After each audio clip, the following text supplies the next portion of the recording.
Ach, Senzedane Resort. Miejsce, które w folderach wygląda jak pocztówka z wakacji życia. Turkusowa woda, złoty piasek, a w tle melodie lenistwa i drink z parasolką. Tylko że ja nie przyjechałem tu na wakacje. Przyjechałem sprawdzić, jak bardzo ta pocztówka różni się od rzeczywistości. Bo za tymi idealnymi kadrami często stoi coś zupełnie innego. Zapach loru, tłum przy bufecie i klimatyzacja, która brzmi jak startujący Boeing. To nie będzie reklama, to będzie test. Z tej strony Wat i witam w miejscu, gdzie wszystko błyszczy, dopóki nie spojrzysz z bliska. Akt pierwszy. Pierwsze wrażenie. Naszą podróż zaczynamy przed samym hotelem. Nie ma tu mowy o luksusowym wstępie z folderu. Raczej zwykła, nierówna droga, po której przejechało już pół Europy w poszukiwaniu all inclusive. Zastawiona samochodami nie zachęca, żeby włączyć kamerę, ale przynajmniej przygotowywuje na zderzenie z rzeczywistością. Sam budynek prezentuje się już znacznie lepiej. Ogromny, szary kolos z pomarańczowymi wstawkami i idealnie symetrycznymi barierkami. Trochę jakby ktoś zaprojektował centrum konferencyjne, a potem stwierdził: dorzućmy palmy i będzie resort. Na szczęście im bliżej recepcji, tym bardziej robi się przyjemnie. Wielka, biała, przeszklona ściana wygląda nowocześnie i faktycznie robi wrażenie. Pod zadaszeniem kilka ławek, a naprzeciwko nich eleganckie logo hotelu otoczone kwiatami. Tu pierwszy raz pojawia się ten efekt. Okej, może jednak nie będzie tak źle. Chociaż wiadomo, folder też zaczynał się obiecująco. A więc czas wejść do środka i powiem szczerze, tu naprawdę się zdziwiłem. Recepcja jest ogromna, naprawdę ogromna. Pierwsza myśl? No dobra, w końcu coś, co wygląda jak 5-gwiazdkowy budżet. Po lewej stronie czeka spora kanapa prowadząca do stanowiska wypożyczalni aut, a tuż obok niej monumentalne marmurowe schody. These fever dreams won't let me sleep. Naprzeciwko nich masa kanap i foteli, które tym razem nie tylko wyglądają wygodnie, ale faktycznie są wygodne. I aż człowiek się zastanawia, czy to przypadkiem nie jedyne miejsce, gdzie w tym hotelu da się usiąść bez walki o miejsce. Cała podłoga pokryta jest kamieniem, a z recepcji rozciąga się piękny widok na cały obiekt. Dodatkowe punkty za szczegóły, obrazy, kwiaty, wszystko zrobione ze smakiem.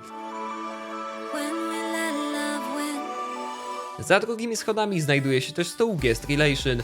To takie miejsce, gdzie można ogarnąć wszystko, od rezerwacji a la carte po pytania co, gdzie i kiedy. I o dziwo faktycznie da się tu coś załatwić, a nie tylko dostać ulotkę i klasyczne proszę przyjść później. Idziemy kawałek dalej i dopiero wtedy widać prawdziwą ozdobę tego miejsca. Główna recepcja, cała w kamieniu, połączona z zielenią i kwiatami. Wygląda naprawdę imponująco. I trzeba przyznać, że obsługa tutaj naprawdę daje radę. Uprzejma, konkretna i bez zbędnych nerwów. Z dogadaniem też nie ma problemu, co w Turcji bywa już atrakcją samą w sobie. A najlepszy kadr? Z parteru widać, jak cała konstrukcja pnie się w górę. Piętro po piętrze, symetryczna, niemal idealna. Kolorowe panele ciągną się wzdłuż ścian, a między nimi wiszą lampy, które wyglądają jakby zawisły tu po to, żeby przypomnieć o tym, jak wysoko jest sufit. A kiedy spojrzymy na to z góry, robi się jeszcze lepiej. Z tej perspektywy widać, jak światło odbija się od marmuru, a przestrzeń tworzy coś w rodzaju wewnętrznego dziedzińca. Całość wieńczy dach pokryty bambusem. Detal, który kompletnie nie pasuje do reszty i właśnie dlatego działa. To miejsce ma coś w sobie. Łączy nowoczesność z odrobiną przesady. Ale trzeba przyznać, efekt robi wrażenie. Szczególnie kiedy spojrzy się w górę i człowiek nagle uświadamia sobie, jak mały jest przy tym całym marmurowym teatrze. Skoro recepcję mamy już za sobą, czas zajrzeć głębiej w hotelowe korytarze. Zapraszam do strefy paseterii. Wyruszamy z recepcji prosto w korytarz, który od razu przypomina o swoim pochodzeniu. Po lewej stronie te same kanapy co wcześniej. Wygodne, choć wyglądają tak, jakby projektant po prostu skopiował plik z recepcji i wkleił go tu jeszcze raz. Naprzeciwko nich małe zaskoczenie, lobby bar. Serwują tu wszystko, oprócz tego, po co większość ludzi wchodzi do baru. Tak, alkoholu brak, czyli raj dla kawoszy i dzieci, rozczarowanie dla reszty. Idąc dalej prosto, trafiamy na windy, ale nimi zajmiemy się później. Teraz skręcamy w lewo, gdzie zaczyna się strefa restauracji à la carte. Po drodze mijamy piękne serce z nazwą hotelu. Symboliczne, trochę kiczowate, ale trzeba przyznać, że wygląda nieźle. Zwłaszcza jeśli nie myślisz o tym, ilu turystów zrobiło tu już zdjęcie. Jeśli spojrzeć w górę, widok prawie jak z recepcji. To samo światło, ta sama wysokość, ten sam efekt wow. Sama strefa à la carte prezentuje się naprawdę dobrze. Mnóstwo elegancko ustawionych stołów, a nad nimi lampy, które wyglądają jak rekwizyty z włoskiego filmu o miłości i makaronie. Do wyboru 3 restauracje. Rybna, włoska i turecka. Każda w podobnym klimacie. Styl, zapach i lekki stres, czy się zmieścisz w rezerwacji. The tree. The feet that nobody could see. Once Na końcu korytarza bar z kawą i herbatą. My jednak idziemy kawałek dalej za niego, bo tam czeka coś, co naprawdę mnie zaskoczyło. Paseteria. W środku kolejne stoliki z widokiem przez duże okna. Od 14 serwują tu ciastka i ciasteczka, które są po prostu genialne. Serio, to nie kurtuazja, to jedyne miejsce w tym hotelu, gdzie można zjeść coś, co wygląda dobrze i smakuje jeszcze lepiej. fight you. You don't wanna know if I feel A jeśli ktoś chce, może to zrobić nawet na specjalnym balkonie z widokiem na zewnątrz. Idealne miejsce, żeby przez chwilę zapomnieć, że jutro znów walka o leżaki. and your heart is out of sight. I just want Ale do pokoju przecież trzeba kiedyś wrócić. A skoro mowa o pokoju, zobaczmy jak wygląda codzienność w tym marmurowym molochu. Bo piękne lobby to jedno, a to co czeka za drzwiami to już zupełnie inna historia. Pamiętacie jak mówiłem o tych wielkich marmurowych schodach? No to zapraszam, właśnie nimi wchodzimy na pierwsze piętro. see you. I don't wanna fear you tonight. I od razu korytarz, klasyka gatunku. Biało-szare ściany, które wyglądają jakby ktoś je malował z poziomicą w ręku. Do tego beżowo-szary dywan, który całkiem nieźle kontrastuje z białymi drzwiami. Wygląda schludnie, neutralnie, taki typowy hotelowy klimat wszędzie i nigdzie. Dywan jest odkurzony, widać, że ktoś o to dba, ale brakuje mu tego efektu świeżości po myciu, jakby ostatnie spotkanie z mopem obył jeszcze przed sezonem. Na szczęście nie wali to w oczy, więc można iść dalej bez stresu. Zanim jeszcze wejdziemy do pokoju, zerknijcie na tabliczkę z numerem. Jest w kształcie jednej części hotelu, niby detal, a jednak wygląda ciekawie. Pod spodem 3 diody, każda od czegoś innego. Nie przeszkadzać, proszę czekać i posprzątaj po mnie. Do tego dzwonek, tak, dzwonek do pokoju, bo przecież po co pukać, jak można zrobić show. Wchodzimy do środka i od razu klasyka. Plan ewakuacji na drzwiach. Na ścianie obok kontakt na kartę, naprzeciwko wielka szafa. W środku półki, wieszaki i safe. Niby płatny, ale jeśli się wie jak, można korzystać za darmo. I nie powiem jak, internet nie jest gotów na tyle dobra. Idąc dalej, mniejsza szafka. Czajnik, wody, herbaty, pełen hotelowy standard. Do tego cała papierologia. Regulaminy, ulotki, karty ręcznikowe. Pod spodem lodówka z minibarem w cenie, czyli cud w świecie all inclusive. I just wanna feel mine. Nad komodą lustro i to nie byle jakie, lustro w kształcie hotelu. Nie wiem kto na to wpadł, ale szacun. Obok telewizor, niewielki ale działa, pod nim biurko z szufladą, klasyk. Maybe then you'll know that I was never one. A teraz balkon. Na balkonie stolik, 2 krzesła Maybe then you'll know that I was never one. I'm gonna be the one for another one. I don't wanna feel i widok, no trzeba przyznać, że robi robotę. Z tej perspektywy widać cały hotel. Monumentalny, równy, aż chce się usiąść i popatrzeć. No dobra, może też trochę ponarzekać, ale z klasą. Wracamy do środka, tym razem patrzymy w prawo. Duże łóżko małżeńskie, obok pojedyncze dla samotnych lub skłóconych. Pościel czysta, łóżka wygodne, jest dobrze. Na łóżku komplet klapek, czyli klasyczne hotelowe powitanie dla stóp. Nad łóżkiem sterownik klimatyzacji, który wygląda jakby pamiętał jeszcze czasy, gdy Wi-Fi było luksusem. Dotkniesz i masz wrażenie, że się rozpadnie, zanim zmienisz temperaturę. fight you. Na ścianie lustro, a obok wejście do łazienki. W środku klasyka, umywalka z nieco krzywo powieszonym lustrem, a obok umywalki patyczki higieniczne, waciki oraz suszarka. Miły gest, bo nie każdy hotel o tym pamięta. Waiting for so long. The winter. Po prawej toaleta, obok prysznic. Czysty, ale bez przesady w designie. No dobra, czas na też czystości, bo wiadomo, ładne wnętrze to jedno, ale kurz i tak zawsze powie prawdę. Zaczynamy od framugi głównych drzwi. Całkiem sporo kurzu, widać, że ktoś odkurzał, ale chyba zapomniał, że góra też istnieje. Druga futryna, jeszcze lepiej. Tu kurz osiadł jak lokator, który dawno przestał płacić czynsz. Lustro w łazience? Trochę lepiej, ale wciąż widać delikatną warstwę. To samo na lustrze w pokoju. Czyste na pierwszy rzut oka, ale wystarczy światło pod kątem i już widać, że ściereczka się śpieszyła. Telewizor, warstwa klasyczna, czyli ta, której nie zobaczysz, dopóki nie przetrzesz. Główna ozdoba obok łóżka? Tutaj również niewielka warstwa kurzu. Górna framuga od okna tarasowego?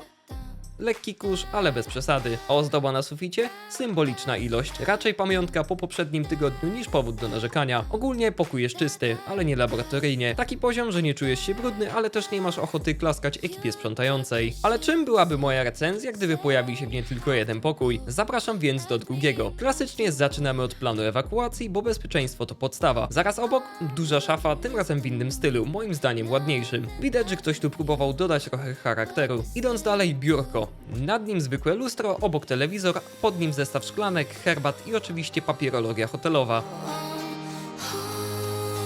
Tym razem mamy też papierowe kubeczki. Mały detal, a człowiek czuje się jak w nowym sezonie hotelowego luksusu. Pod spodem lodówka, klasyka gatunku. Patrzymy w lewo, wyjście na balkon.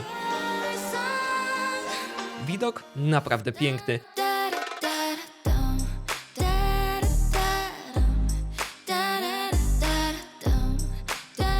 Na balkonie klasyczny zestaw krzeseł i stolik, do kompletu suszarka. Niby nic niezwykłego, ale działa. To takie miejsce, gdzie chcesz usiąść i udawać, że nie masz powrotnego lotu o 5 rano. Wracamy do pokoju i spoglądamy w prawo. Spore łóżko małżeńskie, dobrze pościelone, wygląda naprawdę porządnie. Obok 2 stoliki nocne i ładne ozdoby ścian. W końcu trochę przytulności. Dalej sterownik klimatyzacji. Tym razem nowy, solidny, reagujący na dotyk bez strachu, że zaraz się rozpadnie. Obok niego lustro, a za nim wejście do łazienki. Tutaj od razu widać, że design nie był priorytetem. Lustro wisi jeszcze bardziej krzywo niż w poprzednim pokoju. Pod nim umywalka, suszarka i klasyczny zestaw szamponów.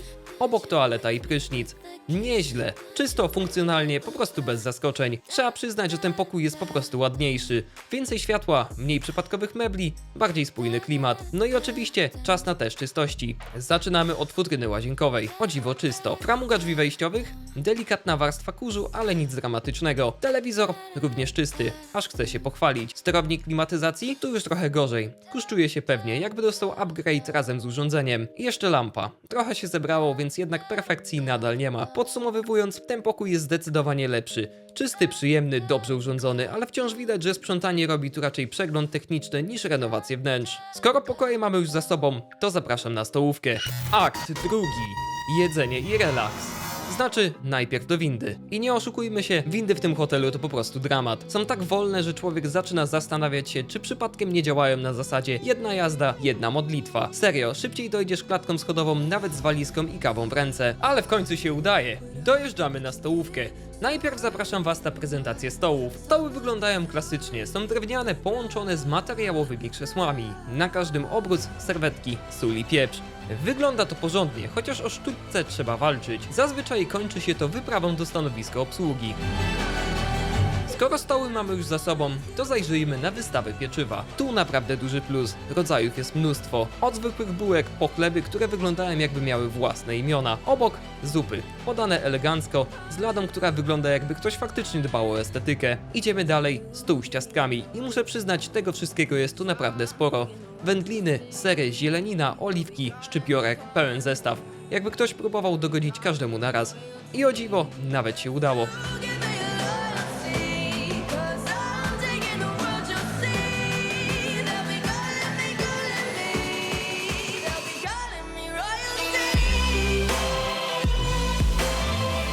Główny stół z potrawami na ciepło również trzyma poziom. Pieczywo na ciepło, kiełbaski, ziemniaki, frytki, jajka. Wszystko, czego potrzeba do hotelowego śniadania mistrzów. Natomiast tak prezentuje się stół z dodatkami.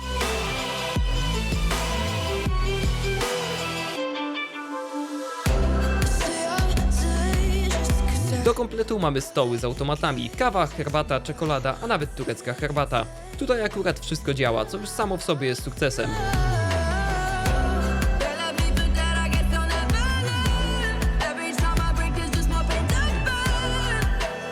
A teraz wyjdźmy na zewnątrz. Na świeżym powietrzu też można zjeść śniadanie. I to w świetnym klimacie. Więcej jajek, naleśniki, dużo miejsca, masa stołów. Całość wygląda naprawdę przyjemnie. Nic się nie klei, nic nie brudzi, czysto i spokojnie. Do tego automaty stoją też na zewnątrz, więc można spokojnie dopić kawę patrząc na słońce. Trzeba przyznać, gastronomia tutaj robi wrażenie. Wybór duży, podanie eleganckie, klimat bardzo na plus. Choć minusy też się zdarzają. I o nich za chwilę. Tak natomiast prezentuje się cała zewnętrzna stołówka.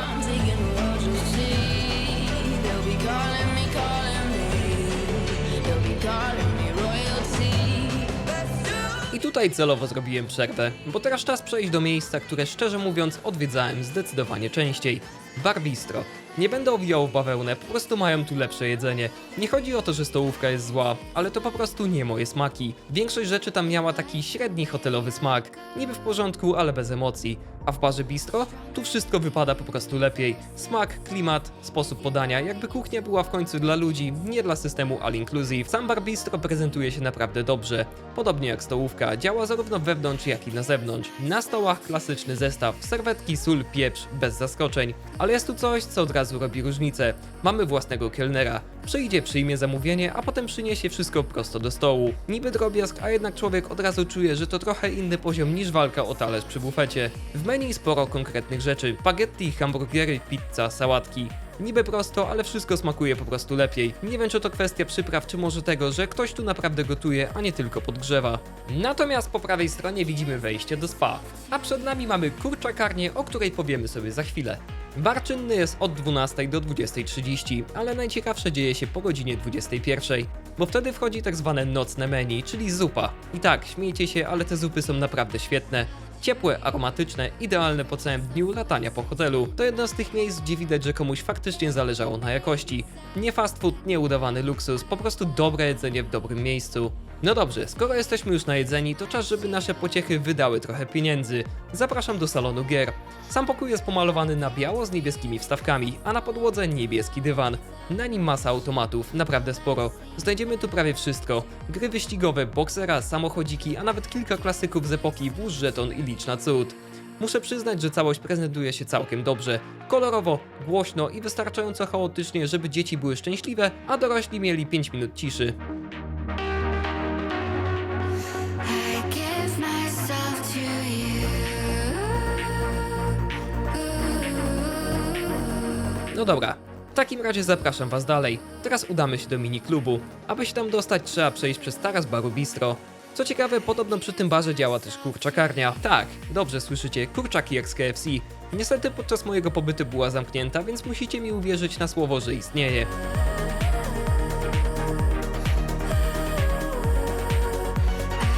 Idziemy dalej i dochodzimy do małego skrzyżowania. Skręcamy w lewo i jesteśmy. Miniklub. To takie miejsce, gdzie w pełni legalnie można zostawić swoje pociechy, a potem przez godzinę udawać, że się o nich martwimy.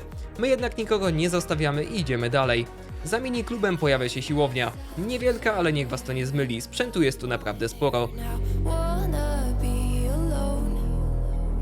It's much too Bieżnie, ławeczki, hantle, maszyny na plecy, wszystko czego potrzeba, żeby spalić to, co zjadło się w bistro. Pomieszczenie wygląda dobrze. Na podłodze maty, całość przeszklona, temperatura idealna, nie za ciepło, nie za zimno. Czuć, że ktoś tu myślał, zanim wstawił sprzęt. rewrite all the things you said that I should be.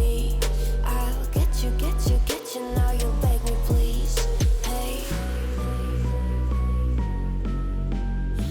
Wychodzimy z siłowni i skręcamy w lewo. Never meant to save me. Tutaj czeka siłownia zewnętrzna. Co prawda bez handli i typowych maszyn, ale za to z masą innych sprzętów. Są kółka do kręcenia się, maszyny na plecy i kilka urządzeń, które wyglądają jak test równowagi psychicznej. Można powiedzieć, że mamy tu pełen pakiet. Dla jednych relaks, dla innych kara po deserze. No ale dobra, skoro my siedzimy na siłowni, to gdzieś przecież muszą być nasze dzieci. I rzeczywiście daleko szukać nie trzeba. Plac zabaw jest dosłownie kilka kroków od siłowni. Na placu znajdziemy kilka trampolin, a w centralnej części ogromną konstrukcję ze zjeżdżalniami. They even love you. Hate Na lewo od niej para huśtawek, a za nimi kilka zabawek, których przeznaczenia szczerze nie potrafię wyjaśnić. Wyglądają jak sprzęt do testów równowagi psychicznej albo fizycznej, trudno powiedzieć. Kręcamy w prawo i naszym oczom ukazuje się coś w rodzaju klatki. Nie wnikam, co robią tu z niegrzecznymi dziećmi, ale wygląda to solidnie. all the words you said to me. I'll get you. Idąc dalej trafiamy na komplet 3 zjeżdżalni, każda w innym rozmiarze, dla każdego coś miłego. I should be. I'll get you, now you'll beg me please. Hey. Tuż za nimi ponownie huśtawki, a obok wspomniane trampoliny. Wszystko to otoczone kilkoma ławeczkami, na których można złapać oddech i udawać, że pilnuje się dzieci, a nie skroluje telefon. Ale to nie wszystko. Tuż obok placu zabaw znajduje się mały basen, otwarty tylko w sezonie. To typowy brodzik wodny z grzybem po środku. Idealny, żeby dzieci miały frajdę, a dorośli mogli się martwić o słońce i krem z filtrem. A teraz zapraszam was na drogę prowadzącą do głównego basenu. Sama trasa wygląda naprawdę ładnie. Z każdej strony kwiaty, zielone krzewy, a nawet palmy. Klimat prawie jak z folderu wakacyjnego, tylko że tym razem prawdziwy. Docieramy do strefy leżaków, a po drodze mijamy mały budynek. To toaleta i powiem szczerze, wygląda zaskakująco dobrze. Wszędzie kamień, który ktoś połączył z zielonymi umywalkami i lustrami. Nie wiem, kto wpadł na ten pomysł, ale działa. Pomieszczenie jest czyste, zadbane, żadnych horrorów, jak to czasem bywa przy basenach.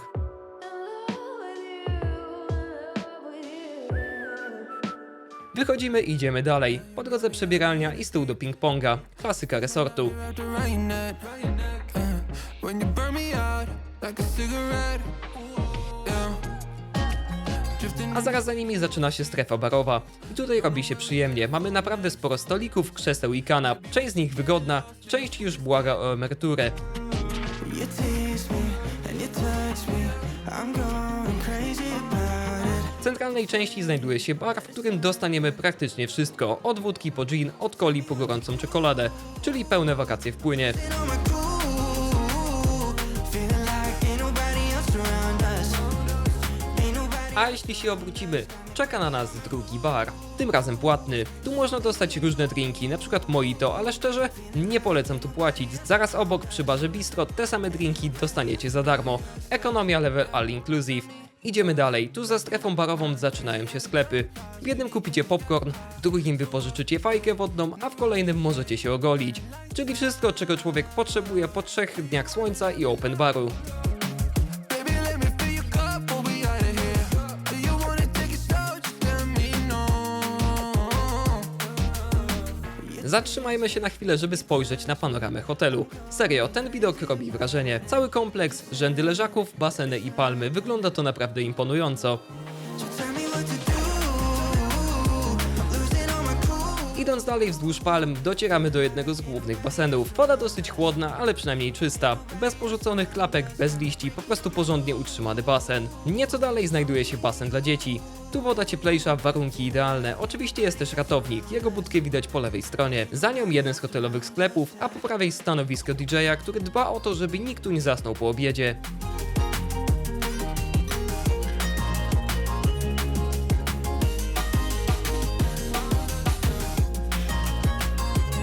Zaraz za tym wszystkim znajduje się zejście do basenu wewnętrznego. I tu muszę przyznać, że trochę mnie przeraziło.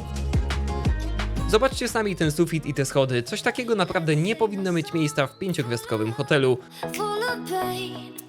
Why don't you sing along, my friend? Na dole faktycznie jest basen, choć zamknięty podczas mojego pobytu, ale przynajmniej jest. A teraz zapraszam was do środka hotelu. Tutaj chcę wam pokazać sklepy hotelowe, które znajdziemy zaraz naprzeciwko restauracji. I trzeba przyznać, wybór jest spory. Są ubrania, elektronika, słodycze, a nawet torebki. W skrócie wszystko, czego człowiek nie planował kupić, ale i tak kupi, bo to wakacje. Całe pomieszczenie utrzymane jest w hotelowym stylu. Na podłodze płytki z dodatkiem kamienia, białe ściany, a między nimi kilka kanap i sporo przeszklonych ścian z widokiem na basen. Wygląda to naprawdę elegancko, światło robi swoje. Obsługa bardzo miła. Szczerze mówiąc, ciężko się tutaj nie dogadać. Nawet jeśli nie znasz języka, wystarczy pokazać palcem i się uśmiechnąć. Całość sprawia wrażenie miejsca, które faktycznie jest częścią hotelu, a nie tylko przybudówką dla turystów z zapasową gotówką. No dobrze, teraz zapraszam już poza hotel. Czas na aquapark. Akt trzeci. Atrakcje i rozrywka. Kiedy ja sobie spokojnie idę w tle, wy możecie zerknąć na tygodniowy plan animacji hotelu, żeby wiedzieć, kiedy najlepiej się tu pojawić. Samo przejście na aquapark prowadzi pod ziemią i nie pytajcie mnie, dlaczego na ścianach są modele ryb. Może to z nimi będziemy pływać? A może po prostu komuś skończyły się pomysły? Wygląda to interesująco. Podłoga wyłożona płytkami z taśmą antypoślizgową. Duży plus. Wychodzimy na górę i pierwsze co rzuca się w oczy to szatnie i prysznice po prawej stronie. Troszeczkę dalej jest bramka, a za nią stoi budka. Taka bardzo znajoma konstrukcja, kto wie ten wie. Kolejna dumnie stojąca twierdza, ostatnia linia obrony przed turystą w mokrych klapkach. To właśnie na tej budce znajdziemy informacje o godzinach otwarcia aquaparku i o transporcie na plażę. Ale spokojnie, na plażę jeszcze pójdziemy. Odwracamy się i naszym oczom ukazuje się cały aquapark i powiem wam szczerze, robi wrażenie. Zjeżdżalnie są naprawdę porządne i potrafią dać więcej emocji niż człowiek by się spodziewał. Zaraz pod nimi znajduje się duży basen, przed którym ustawiono masę leżaków. I to naprawdę solidnych, nic nie trzeszczy, nic się nie zapada, pełen komfort.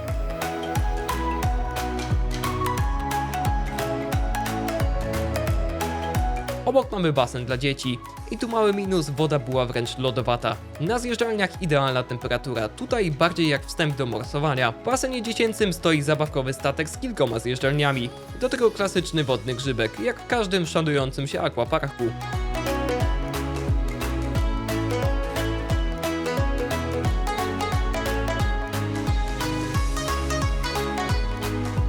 Idziemy dalej i mijamy miejsce, gdzie razem z panią można bezpłatnie ulepić własnego pieroga. Tak, pieroga. Najspokojniejsza aktywność w całym obiekcie.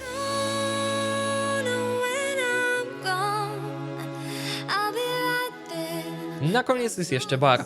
Nie ma co się rozpisywać, klasyczny bar bez fajerwerków, ale warto dodać, że stoliki i krzesła są takie same jak w głównym barze hotelowym, więc klimat się zgadza. Pamiętacie, jak wspominałem o animacjach hotelowych? Większość z nich odbywa się właśnie tutaj, w amfiteatrze, który znajduje się dosłownie kilka kroków od aquaparku.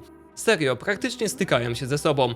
Swoją drogą, czy tylko ja tu widzę te same lampy co w strefie restauracji à la carte? Wygląda to tak, jakby ktoś kupił jedną wielką paletę oświetlenia i rozstawił je po całym obiekcie, żeby było spójnie. Sam amfiteatr robi pierwsze wrażenie całkiem potężnego. Mamy tu masę plastikowych krzesełek, które już od dawna proszą o odświeżenie. Na samej górze budka DJ-a, a na parterze kanapy, które przeżyły już tyle sezonów, że mogłyby opowiadać własne historie. Ale cała magia zaczyna się piętro niżej. Właśnie tutaj jest duża, czarna scena z pełną instalacją świateł. I naprawdę wieczorami wygląda to świetnie.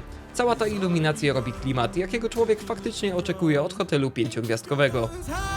It's a war zone, it's a war zone, and I'll be fighting for my life. A jeśli hotelowe animacje to nie wasza bajka i wolicie coś bardziej ruchowego, to tuż obok znajdują się boiska. Prowadzi do nich bardzo przyjemna zielona alejka, pełno krzewów, palmy, taki mały spacer w bonusie. Do dyspozycji są dwa boiska, jedno do koszykówki, drugie do piłki nożnej i są naprawdę zadbane. Siatka bez dziur, bramki w dobrym stanie, a nawierzchnia boiska do piłki wygląda na świeżo odmalowaną. No, boisko do kosza już trochę mniej świeże, ale da się grać bez ryzyka teleportacji w czasy PRL-u. Akt 4. Finał i totalny chill out. No dobra, w takim razie pakujcie piłki, krem z filtrem i lecimy na plażę. I to nie byle jaką, bo hotel ma swoją prywatną plażę. Brzmi poważnie, więc zaczynamy od początku. Docieramy tam hotelowym transportem. Pierwsze co rzuca się w oczy to wielkie logo hotelu i strzałka w prawo. No to idziemy. Zaraz za rogiem mamy przebieralnię, a naprzeciwko nich bar. I powiem tak, bar jak bar, ale klimacik trzyma się reszty obiektu. Sporo krzeseł, sporo stolików, wszystko wygląda podobnie do głównego baru w hotelu. Jest czysto, nic nie klei. Człowiek może usiąść bez obaw, że przyklei się na zawsze. W menu klasyka, Sprite, piwo, cola, do tego frytki, hamburgery i trochę zielonego. Bo przecież nawet na All Inclusive wypada udawać, że człowiek jest fit. Zawracamy i kierujemy się w stronę morza, po obu stronach rzędy leżaków i tutaj niestety mały minus, jakoś trochę gorsza niż w hotelu, a na każdym leży jakaś dziwna niebieska cerata. Przepraszam, ale to nie wygląda higienicznie. Prawdopodobnie ma chronić, ale człowiek się zastanawia przed czym. Docieramy nad wodę i tu robi się naprawdę przyjemnie. Woda cieplutka, zadziwiająco czysta, a największy plus? Nie ma tłumu. Serio, można przejść, można znaleźć miejsce, można się położyć bez walki o terytorium. Dla mnie to ogromny plus. Dobra, ja wam dam chwilę przerwy, po prostu popatrzcie sobie na te widoki z plaży. To jeden z tych momentów, gdzie hotel faktycznie spełnia obietnicę z folderu. Like a chemical fire, the flame won't die. I na sam koniec naszej przygody z Senzą zapraszam was na taras widokowy. To jedno z tych miejsc, gdzie człowiek zatrzymuje się na chwilę i po prostu patrzy. Z tarasu widać cały hotel i szczerze, na tle tych palm wygląda jak wielki statek zacumowany gdzieś w tropikach. Trochę absurdalne, trochę piękne, idealne połączenie. W tej strefie obowiązuje cisza i wejście tylko dla osób 16+, czyli wreszcie można odetchnąć bez krzyków, pisków i wojny od dmuchanego flaminga. Widok jest naprawdę świetny. Wszystkie 3 baseny, figury kikoni, palmy, cała panorama obiektu. Tu naprawdę czuć, że hotel ma rozmach. Za nami znajdują się rzędy leżaków, czekające tylko na to, aż ktoś rzuci tam ręcznikiem i zrobi sobie małą drzemkę. A wisienką na torcie jest ozdobna huśtawka.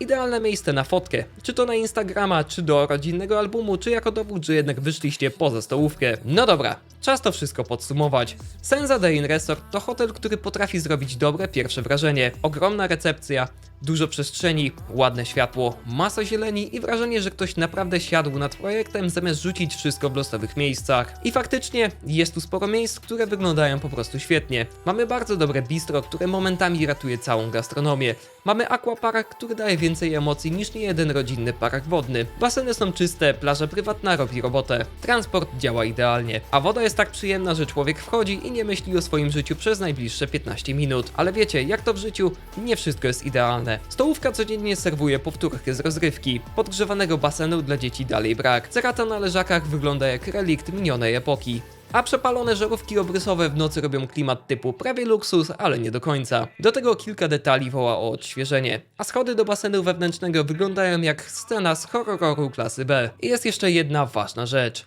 Byłem tu 2 lata temu. I wtedy było po prostu lepiej. Było więcej budżetu, więcej dopieszczania detali, więcej jakości. Tequila była wtedy podawana w szkle z małych buteleczek z solą i cytryną jak trzeba. Dzisiaj lany plastik z dużej butli, zero dodatków, zero klimatu. Niby detal, ale mówi wszystko o tym, gdzie poszły oszczędności.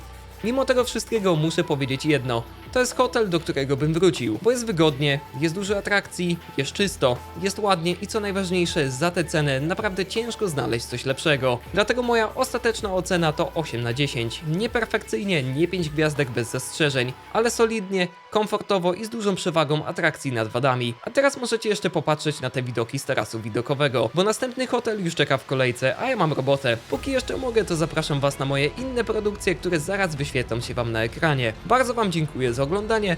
Mam nadzieję, że materiał się wam podobał. Jeśli tak, to pamiętajcie, aby zostawić suba. Out of love, I promise I will do it only out of love. Forgive me, give me, give me, give me out of love. I promise I will do it only out of love. Forgive me, give me, give me, give me, give me, give me, give me, give me.